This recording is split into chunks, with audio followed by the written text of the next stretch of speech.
Altaïr vous présente l'épisode numéro 2 de la série De la dualité à l'unité. Face à soi. Nous avons précédemment acté que c'est vous qui avez tout décidé quand âme pure vous étiez. La source a non seulement approuvé votre plan d'incarnation, mais elle vous a aussi poussé pour vous incarner.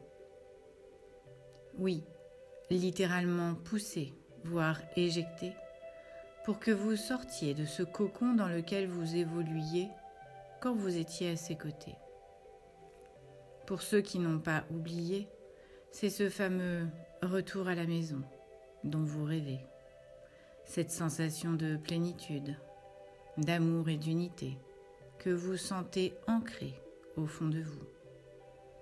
Pour la majorité, néanmoins, une fois de la source expulsée, le voile de l'oubli vient se déposer pour pouvoir sereinement vous incarner sans trop de regrets.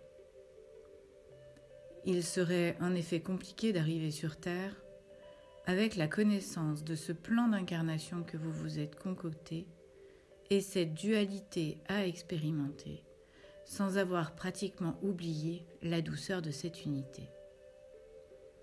Vous voilà donc embarqué sur Terre pour expérimenter la dualité, le bon comme le mauvais, le chaud et le froid, la joie comme la détresse, et toutes ces émotions diverses et variées, et qui, surtout, peuvent être diamétralement opposées.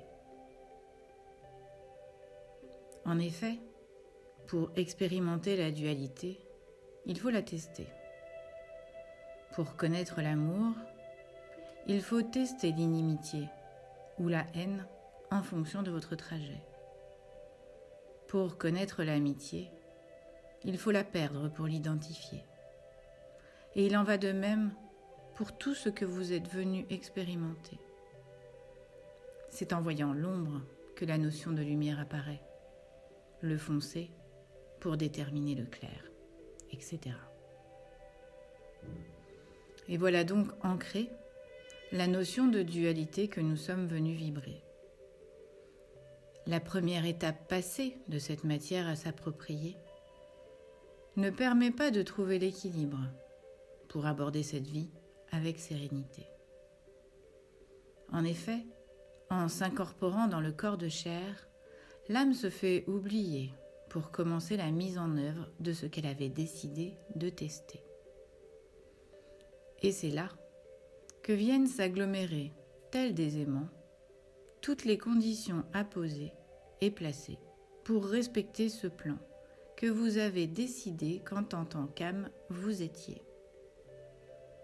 Première blessure à travailler, le rejet ou l'abandon ressenti quand de la source vous avez été évincé pour descendre vous incarner.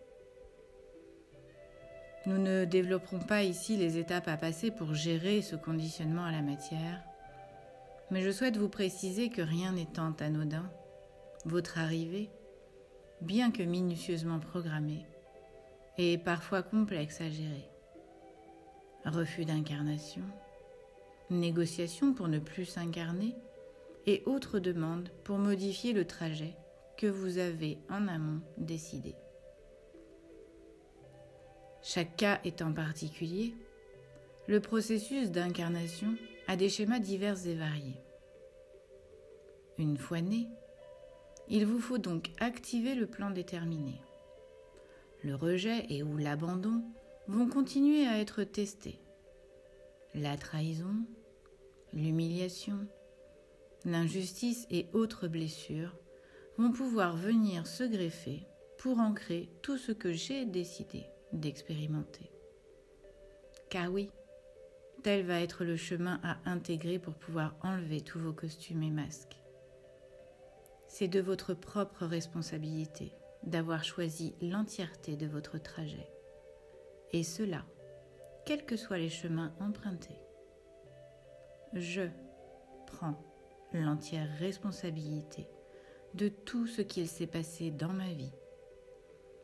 L'autre n'étant au final là que pour m'aider à appréhender cet apprentissage que j'ai demandé de vibrer. Partant de cette idée que vous avez tout programmé, difficile d'en vouloir à l'autre de s'être mal comporté, puisque quelque part, c'est moi qui lui avais demandé. Complexe et compliqué à accepter, mais cela fait partie des clés pour se libérer du pouvoir que l'on a à l'autre donné pour nous déterminer. Cette notion sera développée dans le podcast numéro 3 qui s'intitulera « Seul face à ce retour à soi ».